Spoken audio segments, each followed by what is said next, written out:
اهلا بيكم في حلقه جديده من اومنيفيرس ووتشر. النهارده هنتكلم على شخصيه مش كتير عارفها وهي وايت تايجر. نشوف كم واحد حمل الاسم ده وناخد فكره عنهم في الكوميكس.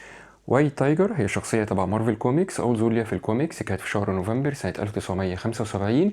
الكلام ده كان في سلسله الكوميكس ديدلي هاندز اوف كونغ فو على ايد الكاتب بيل مانتلو. وايت تايجر هي عباد بطل حملها شخصيات كتير، وهم هيكتور ايالا، النمره البنغاليه، كيفن كول، انجيلا دولتورو، وافا ايالا. هنتكلم على كل واحد فيهم، بس الأول احنا محتاجين نقول قصة سريعة.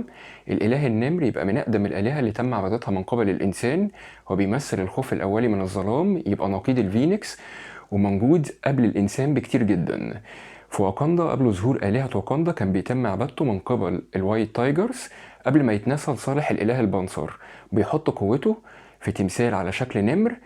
التمثال ده كان في مدينة كونلو. بعد كده بنشوف ان التمثال بيتقسم على شكل 3 تمائم، راس وكفين. بيجي واحد اسمه ماستر كي بيحطهم في صندوق خشب، بياخده بيسيب كونلو، بيهاجموا نينجا. دلوقتي هو بيحتضر، بيدي الصندوق ده لواحد من تلاميذه اسمه لين صن. لين بياخد التميمة اللي على شكل راس، بيدي الاتنين التانيين، الاتنين من زمايله خبراء في الفنون القتالية. بيكتشفوا ان هم لما بيلبسوا التمائم قدراتهم البدنيه بتزيد 3 اضعاف، وان مهاراتهم بتتوحد عشان تشكل قوه واحده. بيأسسوا فريق سانز اوف ذا تايجر. بعد كده الفريق ده بيتفشكل عشان 2 منهم بيحبوا نفس البنت، بيرموا التمائم دي في الزباله. بيلاقيهم واحد من بورتوريكو اسمه هيكتور ايالا عايش في نيويورك، بيلبسهم، بيتحول، بيبقى عنده قدرات، وبيبقى اول وايت تايجر. بيقرر ان هو يكافح الجريمه، بيتحد مع سبايدر مان ودير ديفل. بعد كده بيعتزل عشان هويته الحقيقيه بتتعرف. في مجرم بيروح له البيت بيموت افراد من اسرته. بيرجع من الاعتزال، بيتقبض عليه، بيتم اتهامه بالقتل وبيتحكم عليه على الرغم من مجهودات مات موردوك. هو بيحاول يهرب، الشرطه بتضرب عليه النار، بيموت. وبعد كده بتظهر ادله براءته. بعد كده انت عندك بنت اخت هيكتور ايالا اللي هي انجيلا دولتورو، عميله في الاف بي اي، بتبقى مكلفه انها تثبت ان دير ديفل هو مات موردوك. بيجي لها التمائم بتاعه خالها، ما بتبقاش عارفه تعمل بيها ايه. بتروح لدير ديفل تسأله عن الشعور اللي هو بيحس بيه وهو سوبر هيرو، بيخليها تجرب بنفسها. بتلبس التمائم، بتحبط محاولة سرقة، صاحب المحل بيشكرها، بتنقذ مات موردوك، بتحب الموضوع، بتستقيل من الاف بي اي، وبتاخد هوية وايت تايجر. بعد كده نشوف ان بلاك ويدو بتصمم لها طقم بناء على تعليمات مات موردوك اللي هو دلوقتي في السجن، وبتساعدها في اول مهمة ليها. ليدي بولزاي بتموتها، الهند بترجعها تاني على قيد الحياة عشان تكون خادمة ليهم، بتسيطروا عليها باستخدام سحر اسود.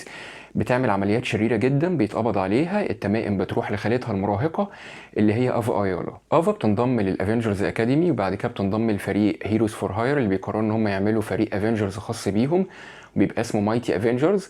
بتعرف ان المجرم اللي قتل افراد من اسرتها دلوقتي حر طليق، بتتضايق، بتقرر انها تنتقم.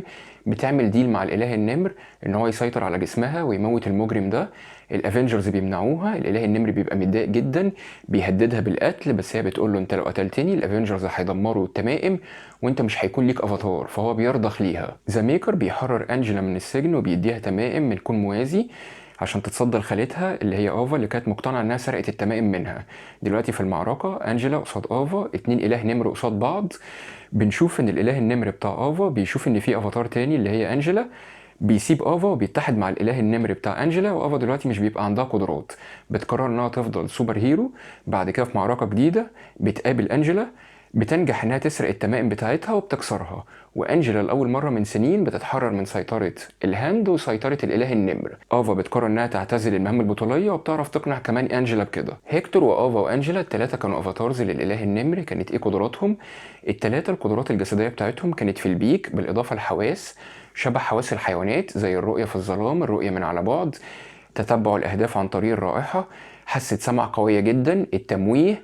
بالاضافه ان هم كانوا خبراء في الفنون القتاليه. مشكلتهم الوحيده ان عشان يبقى عندهم القدرات دي محتاجين ان هم يلبسوا التمائم، لو قلعوها مفيش قدرات. في 2 كمان اتقدموا تحت مسمى وايت تايجر بس كانوا مختلفين عن عيلة ايالا.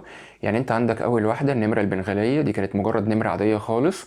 هاي ايفولوشنري طورها على شكل واحدة ست خبيرة في الفنون القتالية عشان تمسك مان بيست. هي بتنضم لفريق هيروز فور هاير، بتحب ايرون فيست بس هو مش بيكون بيحبها. هي مش بتعرف تتعامل ومش بتفهم طبيعة المشاعر البشريه. فبعد ما بتقبض على مان بيست بتطلب من هاي ايفولوشنري ان هو يرجعها نمره وهو بيوافق. واخيرا انت عندك كيفن كاسبر كول، ده يبقى ضابط شرطه كان بيعمل عمليات وهو لابس بدله بلاك بانثر اللي لقاها عشان هي مضاده للرصاص. قرر ان هو ياكل العشبه اللي على شكل قلب عشان ياخد قدرات بلاك بانثر، بس كيلومانجر بيقول له انا هديك بديل اصطناعي ليها. في مقابل انك تسيب هوية بلاك بانثر وتاخد هوية وايت تايجر تبقى مساعد ليا ومدير ليا في المستقبل. وبالفعل ده اللي بيحصل. بعد شوية وقت وشوية عمليات بيقرر ان هو يسيب هوية وايت تايجر، بس بيرجع من الاعتزال بناء على طلب من بلاك بانثر بيساعده في مهمة. بلاك بانثر بيكافئه، بيقرر ان هو يمرنه ويدربه شخصيا وبيديله بدلة جديدة. كانت ايه قدراته؟ قدراته مشابهة لقدرات بلاك بانثر عشان العشبة الاصطناعية اللي أكلها كان في البيك في كل حاجة تقريبا، زي القوة الجسدية والقدرة على التحمل، السرعة، ردود الأفعال، وخفة الحركة. بالإضافة إن هو كان مقاتل بالأيدي ممتاز وعنده بدلة من الفايبرينيوم. بالنسبة لظهورهم في الأعمال الفنية فأنت عندك هيكتور وآفا ظهروا في مسلسل الأنيميشن ألتيميت سبايدر مان. آفا برضه ظهرت في مسلسل سبايدي أند هيز أميزنج فريندز، وظهرت في 7 ألعاب فيديو جيمز من ضمنهم مارفل فيوتشر فايت. أنجيلا برضو ظهرت في لعبة مارفل سترايك فورس. سنة 2022 ظهرت إشاعة إن في نسخة من وايت تايجر هتظهر في مسلسل دير ديفل بورن أجين على قناة ديزني بلس، ومؤخرا ظهرت إشاعة جديدة إن ممكن يظهر أكتر من نسخة. بس كده، دي كانت حلقة سريعة اتكلمنا فيها على كل الوايت تايجرز في الكوميكس. أنا عايزك دلوقتي تقولي في الكومنتس أنت إيه رأيك في الشخصيات دي؟ متشوق إنك تشوف حد منهم في مسلسل دير ديفل ولا لأ؟ إحنا الحلقة الجاية هنتكلم على حاجة جديدة. لغاية الحلقة الجاية ما تنساش تعمل لايك وشير، ولو أنت مش عامل سبسكرايب اعمل، وما تنساش تضرب الجرس.